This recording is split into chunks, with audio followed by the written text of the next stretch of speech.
எல்லாரும் எப்படி இருக்கீங்க? எல்லாரும் சந்தோஷமாக இருக்கணும், நிம்மதியாக இருக்கணும். ஏதாவது ஒரு விதத்தில் நம்ம எங்கேயாவது ஒரு இடத்துல எல்லாரும் உடஞ்சிக்கிட்டு தான் இருக்கிறோம்.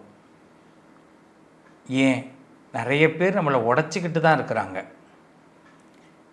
நாளைக்கு நம்மளோட கனவு நிறைவேறாதா, நம்மளோட ஆசை நிறைவேறாதா, நம்மளை யாராவது ஒருத்தவங்க புரிஞ்சிக்க மாட்டாங்களா, இப்படி பல கேள்வி நம்ம முன்னாடி நிற்கும்.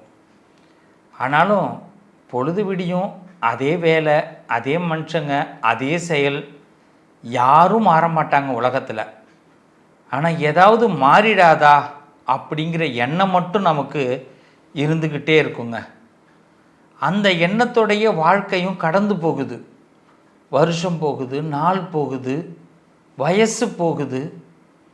என்ன சார் நான் இது வரைக்கும் ஜெயிச்சிருக்கேன்னு திரும்பி பார்த்தா ஜெயிச்சது ரொம்ப கம்மி, ஒன்றுமே இல்லை, தோக்காமல் போயிட்டுருக்கேன் சார் அப்படிங்கிற அளவுக்கு தான் இருக்குது. சரி, சில பேர் ஏதோ சம்பாரித்து ஒரு அளவுக்கு செட்டில்மெண்ட் ஆகிடுறோம், லைஃபுக்குள்ளே வந்துடுறோம். ஆனால் அவங்கக்கிட்டையும் போய் நம்ம கதை கேட்டோம்னா, நிம்மதி இருக்கா சார், விட்டாங்க சார், தயவுசெய்து சொல்கிறேன் சார், கையெடுத்து கும்பிட்றேன், என்னை பற்றி கேட்காதீங்க சார் அப்படின்னு சொல்கிறவங்க இருக்கிறாங்க.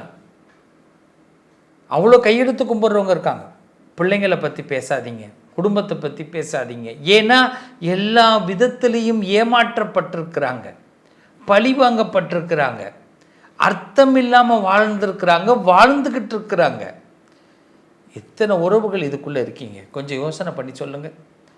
நீங்களும் இதுக்குள்ளே இருக்கீங்களா இல்லையா? அர்த்தத்தோடு வாழ்ந்துக்கிட்டு இருக்கீங்களா? அர்த்தத்தோடு செலவு பண்ணிக்கிட்டு இருக்கீங்களா? ₹1 உங்கள்கிட்ட பணம் இல்லாமல் போனால் உங்கள் உறவு உங்களை மதிக்குமா? உங்கள் குடும்பம் உங்களை மதிக்குமா? என்னைக்காவது இதை நீங்கள் யோசனை பண்ணி பார்த்துருக்கீங்களா? ஒரு நிமிடம் உங்களுடைய நிமிடமாக இருந்திருக்கா? யோசிக்கணும்ல. இதை யோசிக்க வைக்கிற பதிவு தான் இந்த பதிவு. ஒவ்வொரு மனுஷனுக்குள்ள உள்ள 1000 விஷயங்கள் இருக்குது, வெளியில் 1000 விஷயங்கள் இருக்குது. அதில் ஒரு 6 விஷயத்தை தான் இப்போ நம்ம எடுத்துக்க போகிறோம். வாங்க ஒன்றையும் பார்ப்போம். நம்மளால் முடிஞ்ச தீர்வுகளை, சில விஷயங்களுக்கு விடை கண்டுபிடிக்க முயற்சி பண்ணுவோம். வாழ்க்கை மாறுங்க, நம்புங்க. எப்படி வாழணுங்கிறத நான் லாஸ்ட்டை கண்டிப்பாக சொல்கிறேன். அதை மட்டும் தயவு செய்து நீங்கள் அதை கேட்டுட்டு கீப் இட் பண்ணுங்கள், முயற்சி பண்ணி பாருங்கள். நிச்சயமாக தோற்று போக மாட்டீங்க.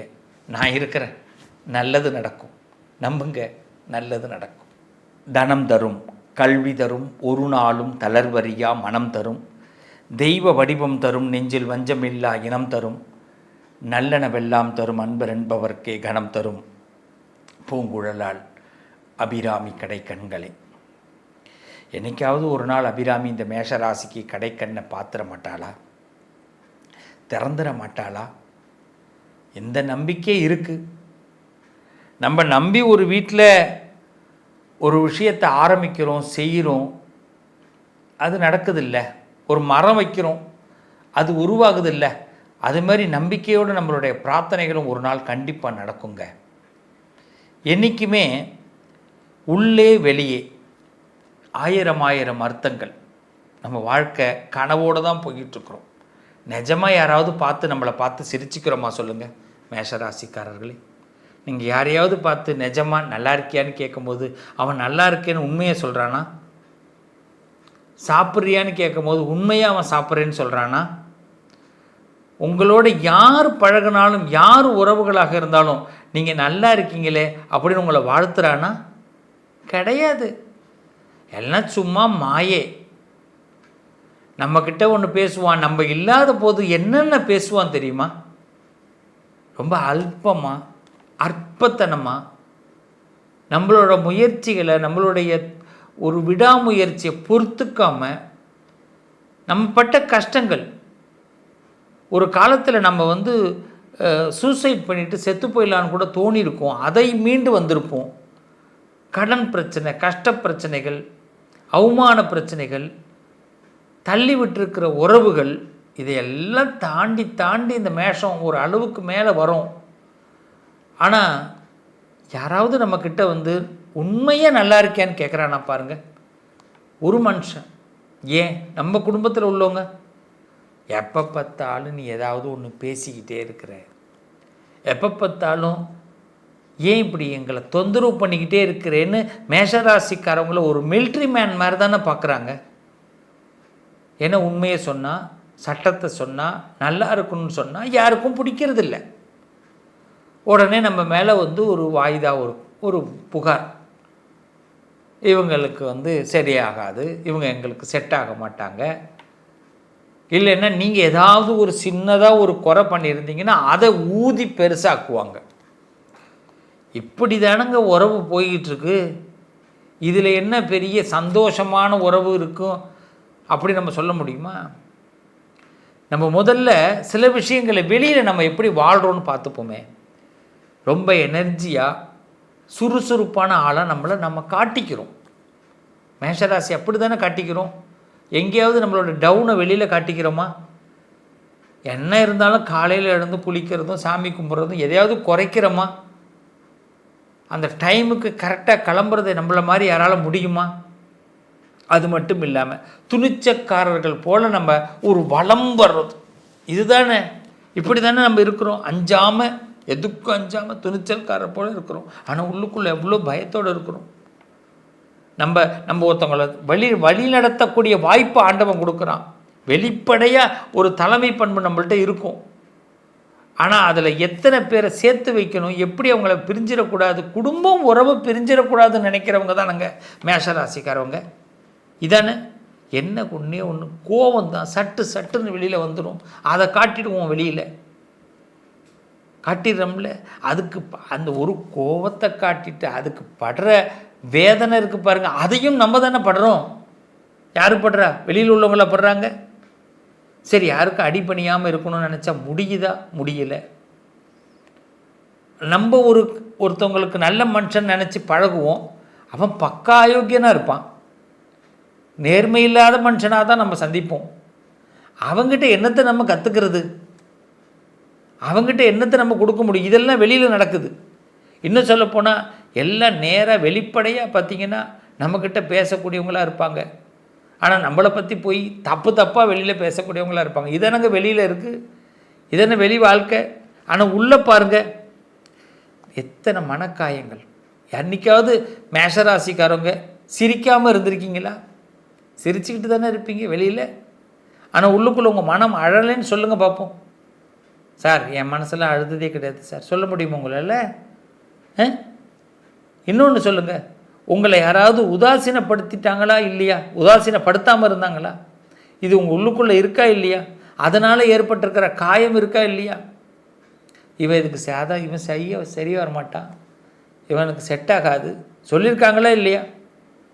இன்னொன்று, நீங்கள் ஏதாவது ஒன்று செஞ்சுட்டா இவன் தப்பாக வேஸ்ட்டாக செலவு பண்ணிட்டான், இவனால தான் பணமே வீணாக போகுது, இந்த பெண்ணால் தான் பணம் வீணாக போகுது, காசை மிச்சப்படுத்த தெரியல, ஆடம்பரம். மேஷம்னா ஆடம்பரம் அப்படின்னு ஒரு பேர் வாங்குறோமா இல்லையா? என்றைக்காவது நம்மளை யாராவது குற்றம் இல்லாதவங்கன்னு சொல்லுவாங்களா? உள்ளே நடக்குதா இல்லையா? இன்னும் சொல்லப்போனால் ஒரு அன்புக்கு நீங்கள் ஏங்குறீங்களா இல்லையா? சத்தியமாக சொல்லுங்கள். ஒரு இதயம், உங்கள் இதயம் ஒரு அன்புக்கு ஏங்குதா இல்லையான்னு மட்டும் சொல்லுங்கள். சார், நல்லா இருக்கியான்னு கேட்டால் எனக்கு ரொம்ப பிடிக்கும் சார். என் வீட்டில் உள்ளவங்களும் கேட்குறாங்க. ஏன்னா நான் நல்லா இருந்தால் நாளைக்கு அவங்க நல்லா இருப்பாங்கிறதுக்காக கேட்குறேன். நல்லா இருக்கியா நீக்கி? ஏன்னா நாளைக்கு எனக்கு இவ்வளோ பணம் வேணும். நல்லா இருக்கியா நீ? நாளைக்கு இவ்வளோ வேலையெல்லாம் நடக்கணும். நீ மட்டும் படுத்து தூங்கிட்டீங்கன்னா, ஒரு பெண்ணு மேஷராசியாக இருந்து நல்லா இருக்கீங்களான்னு ஒருத்தவங்க வீட்டில் உள்ளவங்க கேட்குறாங்கன்னா நாளைக்கு சமைக்கணும். அதுக்கு தான் நல்லா இருக்கியான்னு கேட்குறது. ஆனால் நமக்கு தெரியும், அந்த நல்லா இருக்கியான்னு கேட்குறது எப்படி தெரியுமா? என்றைக்காவது நம்மளை யாராவது மென்மையாக நடத்த மாட்டாங்களா? சார், நான் கோபக்காரன் இல்லை சார், நான் ஒரு கொடுமைக்காரனே இல்லை, அது எனக்கே தெரியும். ஆனால் வெளியில் உள்ளவங்க கோபக்காரனாகவும் கொடுமைக்காரனாகவும் என்னை ஒரு என்ன சொல்லுவாங்க, ஒரு தேவையில்லாத வீண் விரயம் பண்ணக்கூடிய மனுஷனாகவுமே என்னை ஒரு முகவரி கொண்டு வந்துடுறாங்க. இதுதானே மேஷராசிக்காரர்களுடைய வருத்தம். இருக்கா இல்லையா சொல்லுங்கள். இன்னும் சொல்லப்போனால் எல்லாரும் நம்மளை மதிக்கணும்னு நம்ம நினைக்கிறோம். இது ஒன்றும் தப்பு இல்லையே. இது ஒரு ஏக்கமாகவே இருக்குது. எங்கேயும் ஒரு இடத்துல நம்ம தலை குனிஞ்சிடக்கூடாது அப்படின்னு. தோல்விகளை நினைத்து அதிகமாக உள்ளுக்குள்ளே வருந்துபவர்கள் மேஷராசிக்காரர்கள். தோத்துடக்கூடாது இன்னும் உண்டா இல்லையா சொல்லுங்கள். இப்படி மேஷராசிக்காரவங்க இருக்கிறீங்க.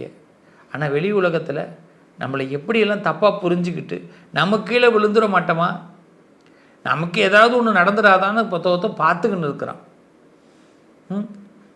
நம்ம ஒரு 2 கார் வச்சுருந்தோம்னா அதுக்கு பெரிய அப்பா 2 கார் வச்சுருக்குறான், 2 2 வீலர் வச்சுருந்தா 2 2 வீலர் வச்சுருக்குறான். அப்புறமா அவனே ஈடு கட்டி பேசுவான், இவருக்கு எல்லாமே 2 தான் அப்படின்னுவான். பேசாதவனே கிடையாது. மேஷராசிக்காரர்களை எல்லாரும் பேசுவாங்க. ஆனால் இது எல்லாத்தையும் கேட்டுக்கிட்டு நம்ம லைஃப்பில் சரி வேணாம் போ, அது அவ்வளோதான் அப்படி நம்ம கொஞ்சம் மறந்து தானே வாழ்கிறோம். இப்படி இருக்கிற அந்த மேஷராசிக்காரவங்க உண்மையிலே உங்கள் வாழ்க்கை நல்லா இருக்கணும் அப்படின்னா நான் ஒரு விஷயத்தை இப்போ சொல்கிறேன், கண்டிப்பாக செய்யுங்க, நிச்சயமாக நல்லா இருப்பீங்க. நேற்று வரை நீங்கள் நடந்ததை எல்லாத்தையும் மறங்க. நாளைக்கு நடக்க போகிறத பெரிய அளவில் நினச்சி பார்க்காதீங்க. இன்றைய நிமிடத்தை நீங்கள் வாழ ஆரம்பிங்க. இந்த நிமிஷத்தை வாழ ஆரம்பிங்க. நீங்கள் பண்ணுறதெல்லாம் கரெக்ட், நீங்கள் பண்ணுறதெல்லாம் சரி. இந்த எண்ணத்தை நீங்கள் முதல்ல பதிவு பண்ணுங்கள், நல்லா இருப்பீங்க, நல்லது நடக்கும். என் உறவுகளே, ஒரு ஆழமான தேடலை பற்றி பேசி கொண்டிருக்கிறோம். இந்த தேடல் முடிவு அல்ல, இன்னும் தேட வேண்டியது இருக்கிறது. இன்னும் கொஞ்சம் ஆழமாக தேடுவோம் அடுத்த பதிவில். ஏன்னா மனக்குமுறல், மன கஷ்டம், மன வருத்தம் இது ஒரு நாளில் சொல்லி தீர்க்க முடியாது. சில ஏமாற்றங்களை சந்தித்த நம் உள்ளம் கண்டிப்பாக ஒரு வெளிச்சத்தை தேடுகிறது. நம்ம வாழ்க்கையில் ஏதாவது ஒரு நல்லது நடக்கணும், நடந்தே தீரணும்.